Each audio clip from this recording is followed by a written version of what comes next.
자, 박한식 교수와 함께 선을 넘다. 오늘 또 박한식 교수님 모시고 말씀 나누겠습니다. 교수님 반갑습니다.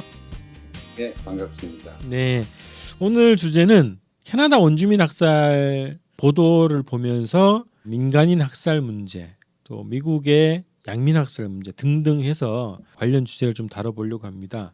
우선 그 지난 7월 달에 캐나다의 원주민 기숙학교 부지에서 어린이 시신 1,000구 이상이 발견됐다고 그래요.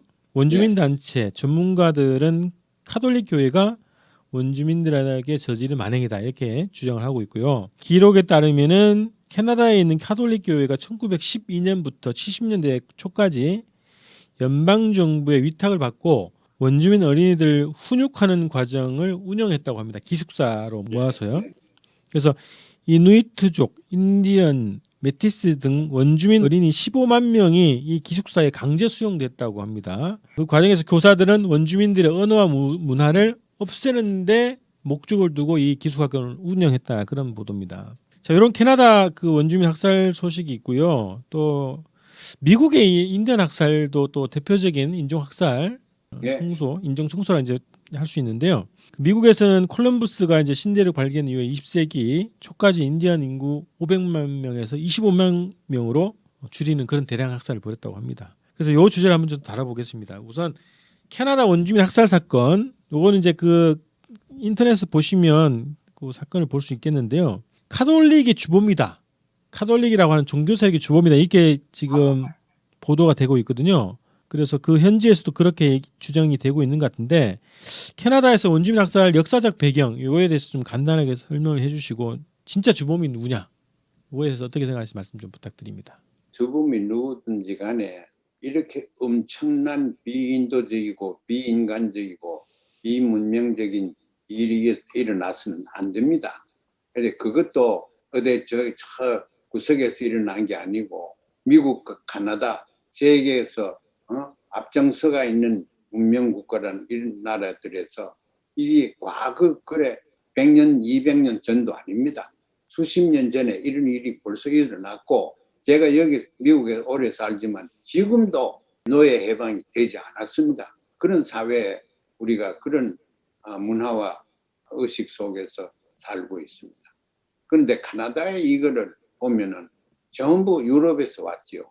유럽에서 이민들이 와서 보니까 카나다에도 원주민들이 많이 도착했습니다. 거기도 거기에 차이는 흑인들을 데리고 가서 노예 생활을 안 시키는 그거 큰 차이입니다. 그 대신에 카나다에는 원주민들이 가가지고 경제적인 역할을 많이 다 했죠. 유럽 사람들이 거기 가서 무엇을 탐을 냅니까? 땅을 탐을 냅니다. 땅을 점령하는 것이죠. 점령하는 것을 하니까 원주민들이 벌써 오래전에 와가지고 땅을 다 차지하고 있거든. 그래서 뭐 전쟁을 했다고 전쟁이 아니에요. 그냥 강압적으로 차지한 거예요. 차지하고 불복하면 총 가지고 다 죽여버려. 기관총과 다 사버려 죽이죠. 전쟁을 해가지고 미국이 이게 득세해가 그런 건 전쟁 안 했습니다. 그냥 몰살해 시켜버려. 땅을 뺏으려고. 그래서 그걸 계속해가 지금까지도 하고 있는 것이 이 인디언들 혹은 다른 종류의 양민들이 살아나면은 그래서 국력을 가지게 되고 또 다른 나라하고 제휴해가지고 자기 능력이 있으면 땅을 찾으려고 그럴 거예요. 그럼 국제적으로 굉장히 어렵게 되고 미국도 땅 가진 사람들이 미국 땅입니까? 어디 원주민들 땅인데 그래 놓으니까 그런 일을 아예 그런 시가 없도록 하기 위해서 원주민들을 인종 말살시키려고 그래 지금 하고 있는 게 그거예요.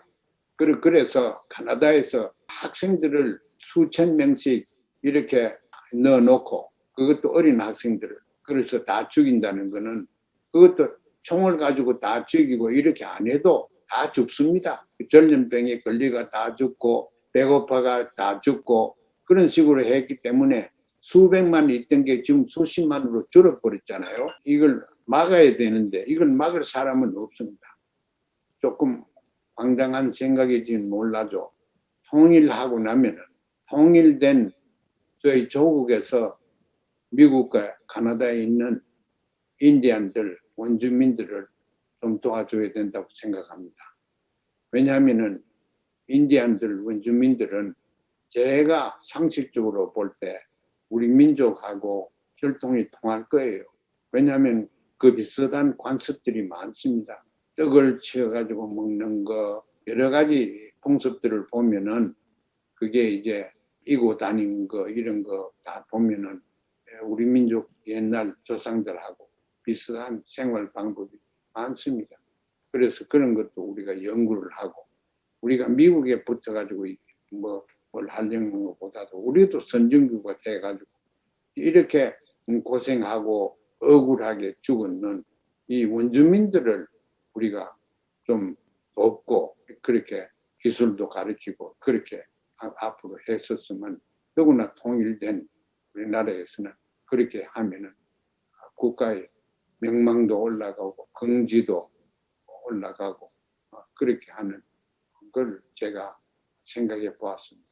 예전에 방송에서 잠깐 이제 다뤘던 것 같긴 한데, 간략하게 이제 미국의 제국주의 역사의 출발점이라고 할 수 있는 미국의 점령기라고 할까요? 미국의 성립, 원주민 학살, 인정 청소, 이거에 이제 미국의 성립과 불가분의 관계가 있다고 보는데, 미국의 건국 역사를 또 간략하게 좀 설명을 좀 해주십시오. 미국은 노예 제도를 생각 안 할 수가 없습니다. 미국의 노예 제도는 카나다에도 없었고 영국에도 없었고 유럽에도 없었습니다. 그 미국에는 캐톨릭이 와가지고 다 그런 게 아니고 프로테스탄트들이 대부분 다 와서 청교도들이 와가지고 말하자면 이론적인 근거를 다 줬죠. 그래서 미국의 노예 제도가 있었지만 그 노예 제도를 지지하지 않는 백인들이 상당히 많았습니다. 그렇기 때문에 흑인 해방운동 일어나고, 그래서 흑인이 해방되니까 흑인들이 미국의 전역에 다 걸치고 카나다에도 가고 이렇게 좀 했지요. 흑인이 해방되고 나서 흑인들이 도덕적인 우월성이 있어요. 그렇기 때문에 백인들 가운데 흑인들을 지지하고 옹호하는 사람들이 많았습니다. 미국의 원주민들도 결국 흑인들하고 제휴를 했죠. 흑인들이 해방되고 나서. 그러니까 원주민들이 힘이 흑인들 때문에 더 있게 되었습니다. 카나다는 그게 없었어요. 카나다의 원주민들을 보호하는 카나다 사람들이 없었습니다. 미국은 원주민들을 보호하는 게 해방된 흑인들이 있었습니다. 그게 큰 차이입니다. 그래 지금도 그렇지만은 흑인들이 뭘 하려고 하면 우선적으로 그걸 해주지 않으면은 도덕적으로 규탄을 받는 것이 미국의 현실입니다. 그래서 흑인들은 미국에서 도덕성의 우월성을 가지고 백인들은 인종 우월을 가지고 도덕적인 우월성을 가지는 것이 결국은 끝에 가서는 승리하게 됩니다. 그러나 카나다는 그런 게 하나도 없어요. 카나다 흑인들이라는 것은 그 후에 근래에 가는 사람들이고 과거의 노예로 오는 사람들이 없습니다. 그리고 카나다에 가는 원주민들이 의지할 데도 없고 있기 때문에 카나다 원주민들을 국제적으로 좀 도와주고 일을 같이 하는 게 좋으리라고 생각합니다. 자, 미국이 벌인 인종 청소, 학살의 역사 한국에서도 벌어졌습니다. 많이들 들으셨겠는데, 한국 전쟁 전후에 걸쳐서 한반도에서 대량 학살들이 벌어졌고, 최근에 이제 계속 이 진상 규명이 조금씩 밝혀지고 있는 그런 상황인데요. 제주 4.3 항쟁 당시의 대량 학살, 그리고 한국 전쟁 당시의 민간인 학살도 미국의 그 학살 역사와 맥이 다 있다고 보거든요. 그런 범죄에 해당된다고 우리가 규정을 할 수 있겠죠. 학살이 미국 내에 있었든지 카나다에 있었든지 어디에 있었든지 누구한테 그런 학살을 대상으로 잡았습니까? 인종들이라고. 인종들이 백인이 아닌 걸 그렇게 잡았어요.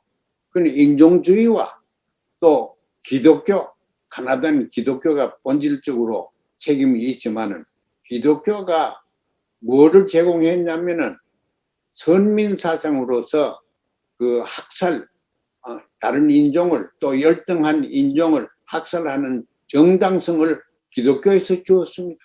가톨릭은 전국적으로 조직이 잘 되어 있으니 전 세계적으로 가톨릭에서 명령이 내려가지고 그렇게 되는 거예요. 보면은 신교는 미국 본토에 많이 왔고, 가톨릭은 카나다와 멕시코와 남미에 많이 갔습니다. 요새 보면은 가톨릭 신자들이 남미와 카나다에 굉장히 많습니다. 미국은 그렇지 많지 않아요. 그렇게 보면은 그게 신교든 가톨릭이든 양민 학살은 선민 사상에서 하느님한테 선택받은 민족이다. 우리는 백인은 그걸 선택받지 못하고 버림을 받은 사람들은 착취를 당해야 되고 또 이 세상에 살 자격이 없다. 이렇게 보는 게 선민 사상이고 또 인종을 청소시키려고 하는 거예요. 그러니까 잘못된 기독교를 저는 그렇게 하고 싶은데 그것의 죄가가 엄청나게 큽니다. 지금 예를 들어서 중동에는 기독교가 많이 발을 뻗지 못합니다. 무슬림교 때문에 많이 발을 뻗지 못해요. 그런 곳에는 양민 학살을 시키기가 쉽지 않습니다. 오히려 그 가다가 학살 당하지요. 아프가니스탄, 이라크, 시리아 다 보십시오. 다 그렇게 당하죠. 그런데 남미나 카나다는 달라요. 그래서 전부 다 영국이 할 때도 카나다 다 잡아가지고 식민국가로 다 만들었죠. 남미는 유럽에서 가서 전부 시민 다 만들었죠. 미국도 영국에 들어와가지고 미국은 영국의 식민지처럼 지금 되어버렸습니다. 미국과 영국이 가지고 있는 기독교적인 선민 사상 이게 양민 학살의 기본적인 죄랄까 책임이 거기에 있다고 봅니다. 궁금한 게 생겼는데 그 앞에 말씀하신 것 중에 그 캐나다 그 민간인 학살 문제의 책임을 카톨릭 교회가 져야 된다 이제 이렇게 그런 주장이 나오고 있다고 했는데 카톨릭이 전 세계적인 하나의 이제 조직 체계 안에 묶여 있다고 말씀하셨는데 그러면 캐나다에 대한 그 원주민 학살, 인종 청소도 그 카톨릭이라고 하는 그 전체 교구의 방침 혹은 뭐 노선이라고 봐야 될까요? 그렇게 보는 것이 옳습니다. 캐톨릭이라는 것은 세계적으로 단결되어 있습니다. 매주일 캐톨릭에서 예배 본 온 세계에서 같은 성경 구절을 봅니다. 매주에 있는 것이 같습니다. 세계적으로.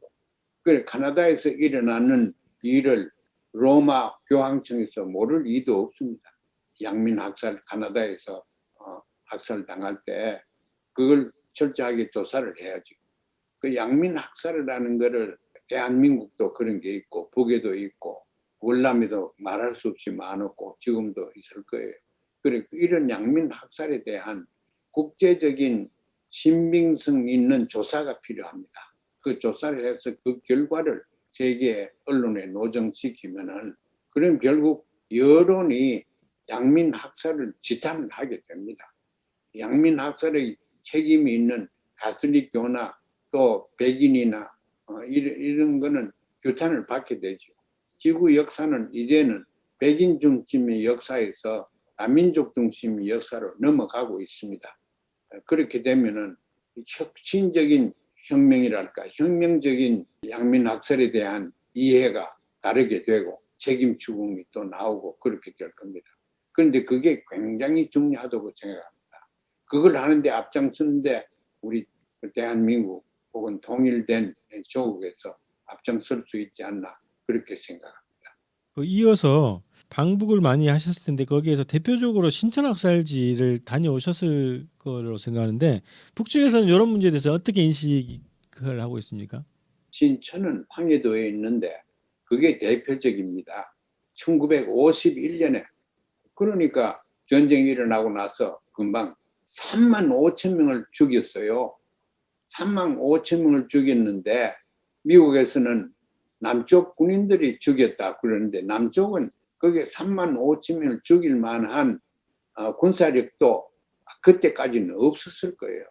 51년 그러니까 6.25 중인데 제가 거기 한 3번이나 가봤습니다. 가봐서 사람들한테 그때 당연 사람들 그 자식들 후예들하고 제가 얘기를 많이 나누었어요. 누가 그랬냐? 100%가 미군이 그랬다고 그래요. 그래 가만 생각해 보면 미군이 아니고 대한민국 사람들이 그 논산에서 훈련받고 가가지고 민간인들 대학살하라, 반공의식을 주입시킬 수 있는 시간적 여유도 없었어요. 1951년에. 그런데 대한민국 군인이 그런 만행을 했다는 건 나는 믿지 않습니다. 그 미군이 잘못된 기독교인의 선민사상으로서 해서 또 공산주의가 일어나니까 미국에서 그때 일어난 게 마카티즘이거든. 공산주의는 다 때려 죽이라. 이거는 무신론자고 이거는 악마들이다. 그래서 뺄갱이라는 말이 미국에서 나왔습니다. 그래서 뺄갱이 때려잡는 그런 이 운동이 일어났거든. 그때 군인들이 주일마다 자기 부대에서 기독교 예배를 보지 않습니까?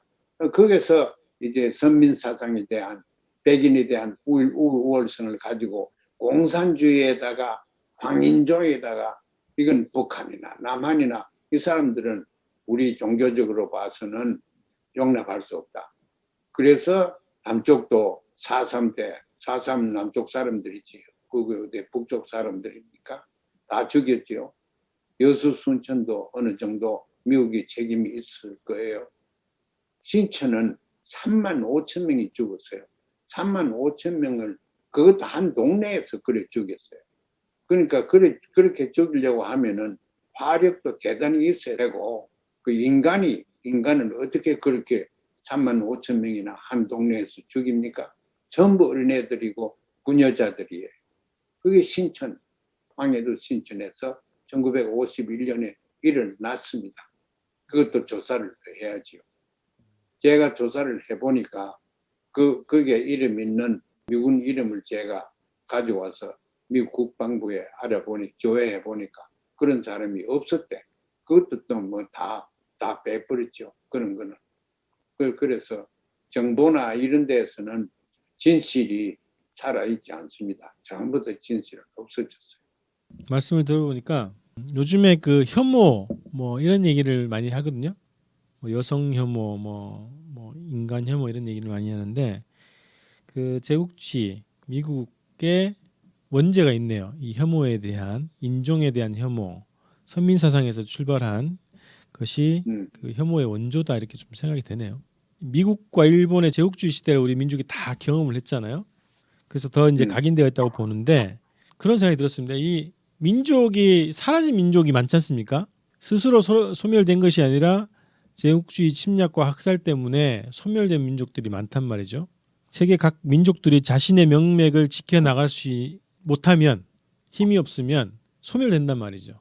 그래서 이게 엄연한 국제적인 현실인데 민족의 자신의 명맥을 지켜나갈 수 있는 방법은 뭐라고 생각하시는지 얘기 듣고 마무리하겠습니다. 국력이지요. 국력인데 군사력입니다. 군사력이 요새는 하이텍 그 무기가 돼가지고 훨씬 더 복잡하지요. 그런데 군사력이 없으면은 이런 말하자면은 민족적인 순환, 많은 사람들이 학살을 당하는 그런 걸 피할 수가 없습니다. 국력이 있어요.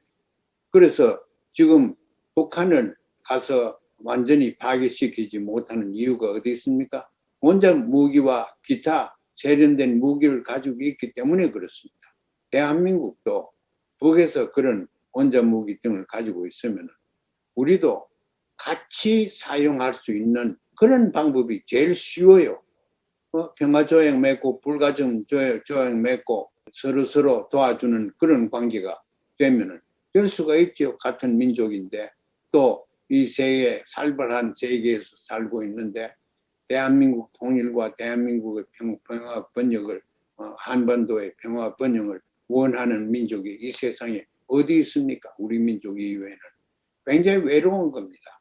그래서 우리는 잠에서 깨서 우리 민족이 이런 입장이 있고 이런 역사를 가졌다는 것을 자각을 하고 이제 그 남과 북을 서로 상생한다고 그 대통령도 그렇게 얘기를 했던데 상생하는 방법을 둘 다 사는 게 그게 상생이 아니고 상대방을 살리도록 만들어주는 것이 상생의 의무입니다. 내 잘 살고 너도 잘 살아라. 네 뜻 내 모르겠다. 그게 상생이 아닙니다. 상대방이 잘 살게 되도록 일을 해줘야 됩니다. 그게 상생 정신이죠. 그 대통령께서 그런 의미로 상생 정신을 8.15 기념사에서 하셨길 바랍니다. 자, 이렇게 해서 또 마무리를 하겠습니다. 민족이 자신의 정체성과 또 생존 자체를 유지하기 위해서 어떻게 해야 되는가에 대해서 딱 해답은 군사력 이렇게 말씀하셨는데 저도 동의하고요. 지금 근데 분단돼 있는 상태에서는 군사력의 최대치를 발휘할 수 없다. 이런 거죠. 그래서 우리가 빨리 분단을 극복하고 통일이 돼야 우리 민족이라고 하는 이 정체성과 이 생존 자체를 유지하고 또 세계를 선도해 나갈 수 있는 그런 민족으로 역할을 할 수 있지 않겠나 생각 들거든요. 그래서 그 비핵화 뭐 이런 거에 대한 그 환상에 빠지지 말고 저는 그렇게 생각하거든요. 통일 한반도는 핵 보유국이 돼야 되지 않겠냐 그런 생각이 들거든요. 그래서 그런 상상을 하고 그걸 현실화시키는 것이 우리 민족을 보존하는 가장 현실적인 방법이 아닐까 그런 생각이 들었습니다. 북이 비핵화되는 거는 그건 불가능하고 또 바람직하지도 않습니다. 북이 가지고 있는 핵무기를 전부 파괴시키는 건 바람직해요. 그러나 북이 비핵화한다는 것은 핵과학자들을 다 죽이 뿌리고 핵과학을 다 어디 파묻어 뿌리고 이렇게 해야 되는데 그건 불가능하고 이미 강 건너갔어요. 그렇기 때문에 통일만 하면은 비핵화하고 통일을 하든가 비핵화하기 전에 통일을 하든가 마찬가지예요. 우리 민족은 핵무기를 생산할 수 있는 능력이 북에서 시작돼서 지금 있는 겁니다. 통일만 되면은 핵 능력이 있는 국가 혹은 핵 국가가 이미 되었어요. 그럼 국력이 대단히 큰 거지요. 왜 이걸 포기해야 됩니까? 일본을 생각해 보십시오. 중국을 생각해 보십시오. 왜 포기를 해야 됩니까? 그런 의미에서 우리가 좀 더 폭넓게 남북 대화를 하고 북은 지금 미국에 대해서 증오감이 대단히 있어요. 북에서는. 그러나 대한민국에 대해서는 그런 증오감이 그렇게 많지 않습니다. 그 미국에 대해서 증오감이 있기 때문에 제가 평양에 한 2년 살아서 과거에 아는데 평양 사람들 함경도 사람들 무섭습니다. 샹, 니 죽고 내 죽고 샹 그러고 그러면 머리와 머리를 부닥치는데 그러면 머리 안 하면 깨지고 그래요. 그만큼 이제 정신이 강하다고 미국에 대해서 샹 이래 나오면 좋지 않습니다. 미국한테도 좋지 않고 한반도에 좋지 않습니다. 그래서 북미 간에 이 강대 강으로 마찰되는 거는 강이 더 최강이 되기 전에 무마시켜야 됩니다. 안 그러면 전부 망합니다. 그래서 이번에 보니까 강대 강인데 이 어렸을게 강대 강 지금 질주되는 것 같습니다. 그래서 아프가니스탄 계기로 해서 미국이 그 강대 강의 강을 좀 약화시켜야 되고 북도 이제 경제 성장과 여러 가지 발전을 위해서 강으로 대하지 말고 좀 선으로 이렇게 대하는 그런 게 앞으로 1, 2주 사이에 나타났으면 좋겠습니다. 타임 테이블을 시간표를 가지고 더 이상 얼마 이상은 나가지 않겠다 하는 것을 합의를 봐야 됩니다. 누가 합의를 봐야 됩니다. 문 대통령하고 평양하고 합의를 봐야 됩니다. 그걸 보기 위해서 우리가 군사작전을 회수를 해야 됩니다. 그게 역시 지금 현재 한미 관계에서 제일 중요한 것입니다. 알겠습니다. 이렇게 해서 좀 마무리를 하겠습니다. 그 다음 방송 때는 제가 지금 예상하는 거는 8월 15일 날 이제 아프간이 뭐라 그럴까요? 그 친미 정부가 붕괴를 하고 탈레반 정부가 다시 복귀를 한 날이죠. 외세 지배가 이제 끝난 날이라고 좀 보여지는데 참 묘하게 8월 15일이에요. 그래서 그 탈레반 정부가 아프가니스탄에서 어떤 정책을 펼치는지가 한 2주 뒤에는 또 새로운 양상으로 좀 펼쳐질 것 같습니다. 그래서 네. 아프간 문제를 좀 주제로 하나의 주제를 좀 다루고요. 그 다음에 네. 앞으로 좀 기획을 해가지고 그 문명 전환의 시대에 우리 민족이 어떤 역할을 해야 되고 할 수 있는지 등등의 주제로 좀 그 미래를 주제로 한 말씀을 좀 나누는 그런 기획으로 방송 이어가도록 하겠습니다. 그 오늘 방송은 이렇게 마치겠습니다. 고맙습니다. 예, 감사합니다. 예.